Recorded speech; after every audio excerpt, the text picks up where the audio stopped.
All right, so we're going to talk about applying equalization. Applying equalization. Okay, applying equalization. Mastering advanced equalization techniques can significantly enhance the clarity, balance, and character of your mix. Here's an in-depth guide on applying advanced equalization. Surgical EQ. Frequency analysis. Use spectrum analyzers and listen critically to identify problematic frequencies. Narrow Q values. Apply narrow Q values for surgical cuts to eliminate specific resonant or unwanted frequencies. Dynamic EQ. Dynamic range control. Employ dynamic EQ to dynamically control problematic frequencies, ensuring that adjustments only occur when needed during the mix. Mid-side EQ. We talked about it, but let's still discuss it. Okay. Center and sides. Use mid-side EQ to separately adjust the center mono and side stereo of a stereo signal. So what this means is that the center talks about the mono, which is 1, and the sides talk about 2, which is stereo. You understand? Okay, so allowing precise control over the spatial balance. Okay, linear phase EQ. Phase coherence. Linear phase EQ maintains phase relationship. Useful for scenarios where phase coherence is crucial. However, be mindful of potential latency introduced. Okay. Subtractive equalization. Cut before boost. Okay. Prioritize cutting frequencies that are unwanted or problematic before boosting desired frequencies. This helps maintain a clean and controlled mix. So one thing you should keep in mind is that cut more than you boost. That's what they're trying to talk about here. Cut more than you boost. So when you have a problem in your mix, you solve it by cutting it.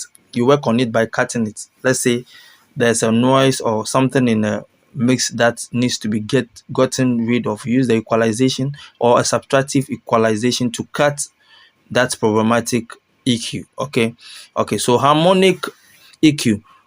Emphasizing harmonics. Use harmonic EQ to emphasize specific harmonies, adding warmth and character to individual elements without introducing additional frequency. All right, so match EQ. Reference matching.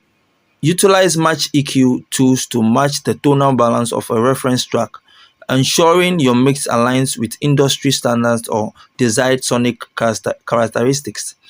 Frequency masking. Identify masking. Address frequency masking issues by identifying where different elements conflict. Then use EQ to carve out space for each element. Tonal balancing. Instrumental separation. Balance the tonal characteristics of instruments to avoid frequency clashes and create a cohesive, well-blended mix. Dynamics EQ for tonal control. Tonal adjustment.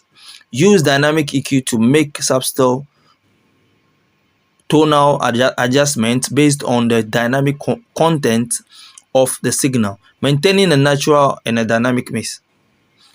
Parallel EQ processing. Parallel EQ paths. Apply parallel EQ processing by blending an EQ'd version of a track with the original, allowing for creative tonal shaping while preserving the unprocessed signal. Automation of EQ parameters. Dynamic adjustments. Automate EQ parameters such as frequency, gain, and Q over time to adapt to different sections of the song or enhance specific moments. All right, so let's move to the next one. Harmonic balancing. Harmonic balancing. Enhance harmonic contents. Consider the harmonic content of each instrument and balance them to achieve a pleasing and musical tonal balance. Remember, the key to advanced equalization is a combination of technical knowledge, critical listening, and creativity. Continuously refine your skills through experimentation and careful consideration of how each EQ adjustment contributes to the overall sonic landscape of your mix. All right, so this brings us to the end of applying equalization. The next topic we're going to talk about will be mixing board. All right.